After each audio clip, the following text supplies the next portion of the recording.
नमस्कार दोस्तों। तो आज हम नेक्स्ट चैप्टर जो स्टार्ट कर रहे हैं 10th क्लास के लिए, विच इज़ ऑप्टिक्स।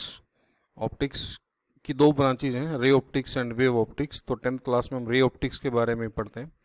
तो ऑप्टिक्स के optics is the branch of physics which deals with the study of light. तो ऑप्टिक्स के अंदर हम लाइट को जो है वो स्टडी करते हैं।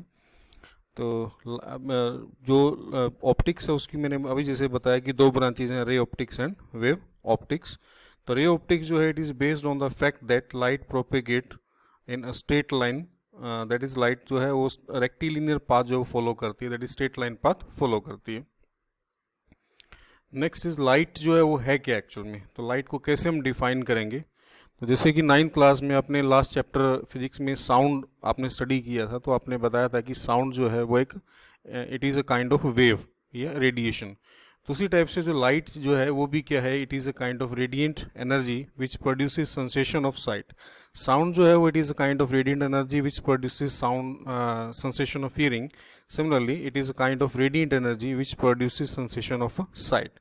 तो ये देखने में ये एनर्जी जो हमारी हेल्प करती है। And it is an electromagnetic wave, ये इलेक्ट्रोमैग्नेटिक वेव है। That is it doesn't require any material medium for its propagation and it can travel through vacuum. ये वैक्यूम में भी ट्रेवल कर सकती है और इसकी स्पीड जो होती है वैक्यूम में मैक्सिमम होती है, कितनी होती है, 3 मल्टीप्लाई बाई 10⁻⁴ मीटर पर सेकेंड। और आपने 9th क्लास में पढ़ा था कि जो वेव्स हैं वो दो टाइप की होती हैं, लॉन्गिट्यूडनल एंड ट्रांसवर्स वेव्स। तो ये ट्रांसवर्स नेचर का वेव होता है। लाइट जो है वो कैसा वेव होता है, it is transverse in nature. And light travelled along rectilinear that is straight path. तो इसी फैक्ट के ऊपर जो है रे ऑप्टिक्स जो हमने, या जिसको हम ज्योमेट्रिकल ऑप्टिक्स भी बोलते हैं, इसको बिल्ड किया हुआ है इस थ्योरी को। तो लाइट जो है यहाँ से हमने क्या स्टडी किया कि it is a kind of wave. तो वेव और मटेरियल के बीच में भी आपको डिफरेंस जो थोड़ा पता होना चाहिए। जैसे कि 9th क्लास में आपने पढ़ा होगा कि मटेरियल जो होता है उसका एक वेल डिफाइंड मास होता है, वेर एज जो वेव्स है उनका मास नहीं होता है। तो वेव्स का मास जो है वो नहीं होगा, और जबकि मटेरियल्स का क्या होता है, मास होता है। ठीक है। उसी तरह से जो मटेरियल्स हैं स्पेस ऑक्यूपाई करते हैं, लेकिन रेडिएशंस या वेव जो है स्पेस ऑक्यूपाई नहीं करते हैं। मटेरियल्स को हम लोकलाइज कर सकते हैं जबकि वेव्स को लोकलाइज नहीं कर सकते हैं। वेव्स एक टाइप का एक्सटेंडेड ऑब्जेक्ट होता है। ये सब आप 9th क्लास में स्टडी कर चुके हो। तो उसी टाइप से लाइट जो है it is also a wave या रेडिएशन। तो कुछ नेचुरल फिनोमिना हम लोग यहाँ पे डिस्कस करेंगे लाइट के। तो इसमें फर्स्ट फिनोमिना है रिफ्लेक्शन ऑफ लाइट। तो रिफ्लेक्शन ऑफ लाइट जो होता है वो क्या होता है। तो light travelled back in the same medium after striking against a surface of body. For example mirror surface is called reflection of light. तो जैसे कि डायग्राम में आपको दिखाया गया कि लाइट जब इंसिडेंट होती है मिरर के ऊपर, तो मिरर या किसी भी सरफेस के ऊपर, सॉलिड सरफेस के ऊपर, तो उससे टकराने के बाद ये लाइट जो सेम मीडियम में वापस ट्रेवल कर जाती है। जैसे ये एयर में ट्रेवल करके आ रही है लाइट, तो यहाँ इसे टकराएगी और इससे मिरर से टकराने के बाद वो एयर में ही वापस चली जाएगी, इस मिरर के अंदर, ये ग्लास के अंदर नहीं जाएगी। This phenomena is called reflection of light. That is light traveled back in same medium, ये bounce back in the same medium after striking against a body। तो इसको बोल देते हैं रिफ्लेक्शन ऑफ लाइट। तो रिफ्लेक्शन ऑफ लाइट जैसे कि ये जो है, जो लाइट हम लोग मिरर की तरफ जा रही है, इसको हम बोल देते हैं इंसिडेंट लाइट रे। इसको बोलते हैं इंसिडेंट लाइट रे। और जो रिफ्लेक्ट होकर यहाँ से टकरा के वापस जाती है, इसको क्या बोल देते हैं, रिफ्लेक्टेड रे। ठीक है। और जिस पॉइंट के ऊपर, जैसे इस पॉइंट के ऊपर लाइट जो वो टकरा रही है, तो इसको बोल देते हैं पॉइंट ऑफ इंसिडेंस। और यहाँ पर अगर हम एक नॉर्मल ड्रॉ करें, नॉर्मल, ये नॉर्मल है हमारा, जो डॉटेड लाइन शो की गई है, दिस इज नॉर्मल। तो नॉर्मल यानी कि 90 डिग्री का एंगल बना रहा है किसके साथ, ये मिरर के सरफेस के साथ, ये जो नॉर्मल है, तो इसको नॉर्मल बोल देते हैं। तो नॉर्मल और इंसिडेंट रे, इसके बीच में जो ये एंगल है, इसको बोल देते हैं एंगल ऑफ इंसिडेंस। और ये आपका एंगल ऑफ रिफ्लेक्शन है, नॉर्मल के बीच में और रिफ्लेक्टेड रे के बीच में, इसको बोल देते हैं एंगल ऑफ रिफ्लेक्शन। तो ये एरो जो है वो इंपॉर्टेंट है। ये एरो ये दिखा रहा है कि ये रे इस टाइप से आ रही है मिरर की तरफ, और ये एरो ये दिखा रहा है कि मिरर से अवे जा रही है। तो रे ऑप्टिक्स के अंदर जो रे डायग्राम्स हैं वो सबसे ज़्यादा इंपॉर्टेंट है, और उसमें ये एरोज जो हैं ये भी काफ़ी इंपॉर्टेंट है, इस काफ़ी मायने रखते हैं। तो जैसे इसमें दिखाया गया था कि ये इंसिडेंट रे, टॉर्च से लाइट रेडिएशन हम लोग इंसिडेंट करें मिरर पे, तो दिस इज इंसिडेंट रे। और ये कौन सा है, रिफ्लेक्टेड रे। और ये क्या है, एंगल ऑफ इंसिडेंस। और ये वाला एंगल कौन सा, एंगल ऑफ रिफ्लेक्शन। और ये नॉर्मल किसके ऊपर ड्रॉ किया जाता है, ये मिरर के सरफेस के ऊपर। मिरर के साथ कितना एंगल बनाता है, ये 90 डिग्री का एंगल बनाता है। ठीक है। Next, law of reflection. Law of reflection क्या है, the angle of incidence is always equal to the angle of reflection. तो एंगल ऑफ इंसिडेंस जो होता है ये आई, ये हमेशा एंगल ऑफ रिफ्लेक्शन के क्या होगा, इक्वल होगा। तो दोनों एंगल एक दूसरे के क्या होते हैं, इक्वल होते हैं, इसको आपने हमेशा याद रखना है। Next, the incident ray the normal to the mirror at the point of incidence and reflected ray all lies in same plane. जो इंसिडेंट रे है और उसके बाद ये पॉइंट ऑफ इंसिडेंस और ये reflected ray, this lies in same plane, एक ही प्लेन में एक ही सरफेस पे ये लाई करते हैं। And these laws of reflection are applicable to all types of reflecting surfaces including spherical surfaces। तो जहाँ कहीं पर भी रिफ्लेक्शन हो रहा है, whether it is spherical surface या प्लेन सरफेस, हर जगह के ऊपर ये लॉ ऑफ रिफ्लेक्शन जो है ये एप्लीकेबल है। The wavelength, speed and frequency of light remains constant during reflection of light, whereas phase may get reversed if reflection take place from denser medium। तो जब रिफ्लेक्शन होता है लाइट का, जैसे ये लाइट यहाँ पे इंसिडेंट लाइट, ये रिफ्लेक्टेड लाइट, तो जो वेवलेंथ है, फ्रीक्वेंसी है, स्पीड है लाइट की, वो चेंज नहीं होते हैं। यानी कि इंसिडेंट रे का जो वेवलेंथ है वही वेवलेंथ रिफ्लेक्टेड रे का है, इंसिडेंट रे का जो फ्रीक्वेंसी है वही फ्रीक्वेंसी रिफ्लेक्टेड रे का है, इंसिडेंट रे का जो स्पीड है और रिफ्लेक्टेड रे का स्पीड, दोनों का स्पीड क्या है, सेम, क्योंकि मीडियम चेंज नहीं हो रहा है। लेकिन फेज जो है वो रिवर्स हो सकता है अगर रिफ्लेक्शन टेक प्लेस होता है फ्रॉम डेंसर मीडियम। तो डेंसर मीडियम से रिफ्लेक्शन होने के ऊपर फेज 180 डिग्री के एंगल से चेंज हो जाता है। तो इसमें दिखाया गया आपको कि किस टाइप से रे जो है वो आपका ये रिफ्लेक्ट होता है। तो इस टाइप से ये रे इंसिडेंट रे है और ये एंगल ऑफ इंसिडेंस, और ये यहाँ टकराने के बाद रिफ्लेक्ट होकर के जाएगी, और ये दोनों एंगल एक दूसरे के क्या होंगे, इक्वल होंगे।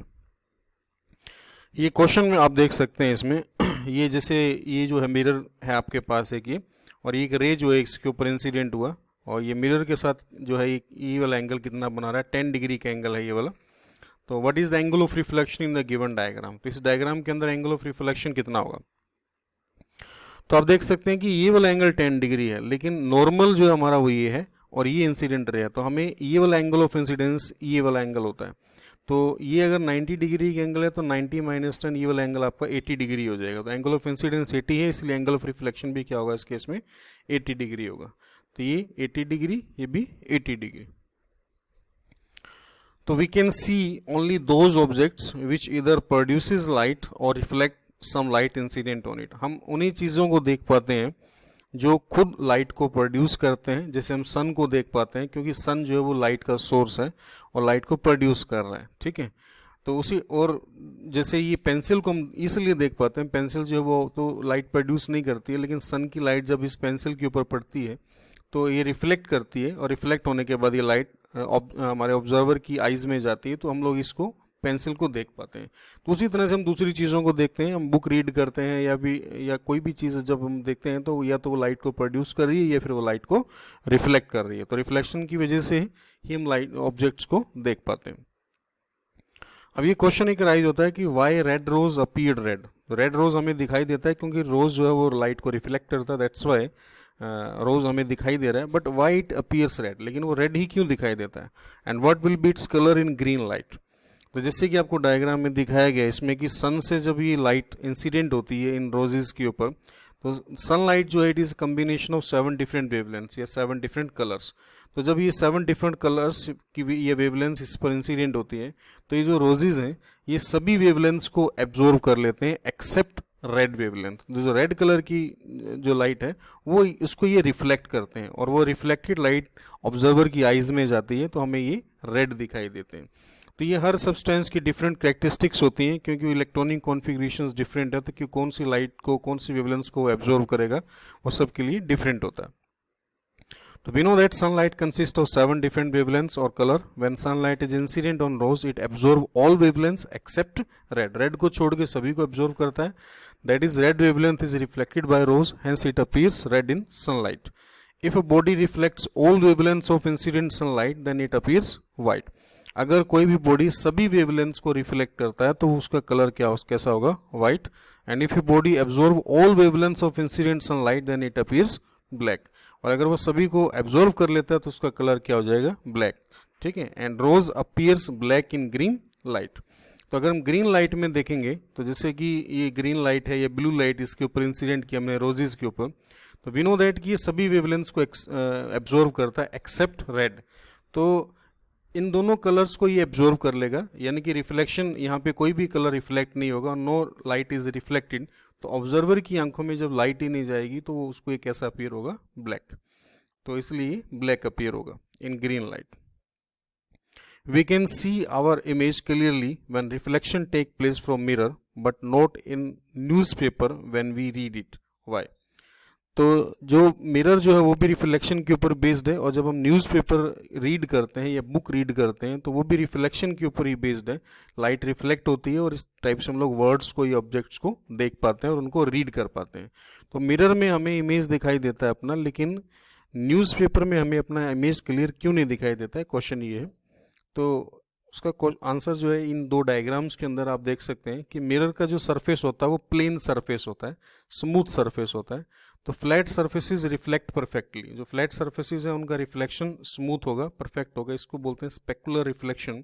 वेयरएज जैसे न्यूज़पेपर है या रफ सरफेसेस है, उनका जो सरफेस होता है वो रफ होता है, तो वहाँ से डिफ्यूज्ड रिफ्लेक्शन होता है। तो डिफ्यूज रिफ्लेक्शन के केस में rough surfaces reflect all over the place, तो इसकी वजह से इमेज क्लियर दिखाई नहीं देता। तो न्यूज़पेपर में डिफ्यूज रिफ्लेक्शन हो रहा है, वेयरएज मिरर जो है उसका सरफेस बिल्कुल प्लेन होता है, तो वहाँ पर स्पेकुलर रिफ्लेक्शन होता है, दैट्स वाई हमें वहाँ पे अपना इमेज दिखाई देता है। फिर मिरर जो है, मिरर हमारे पास दो टाइप के होते हैं, एक प्लेन मिरर होता है और एक हमारे पास स्फेरिकल मिरर होता है। तो जो स्फेरिकल मिरर है ये फर्दर दो टाइप के होते हैं, concave mirror and convex mirror. Plane mirror कहाँ पे हम लोग यूज़ करते हैं, जो ड्रेसिंग के लिए आप यूज़ करते हैं घर में, शेविंग के लिए जो भी है वो आपका प्लेन मिरर होता है, जैसे ये घर में यूज़ करते हैं तो इट इज़ प्लेन मिरर। ये जैसे प्लेन मिरर का एक साइड जो होता है वो पॉलिश किया गया होता है, सिल्वर पॉलिश होता है, क्योंकि सिल्वर जो होता है वो परफेक्ट रिफ्लेक्टर है, तो ये पॉलिश किया हुआ है। और जैसे कोई भी ऑब्जेक्ट जब इसके सामने ये कोई पर्सन स्टैंड करता है तो इसका वर्चुअल इमेज, ये उसका इमेज बनता है, और जितने डिस्टेंस पे ऑब्जेक्ट होगा उतने ही डिस्टेंस पे इमेज बनेगा, यानी कि x1 डिस्टेंस किसके इक्वल होता है, x2 डिस्टेंस के इक्वल होता है, और इमेज हमेशा किस टाइप का होता है, वर्चुअल इमेज बनता है।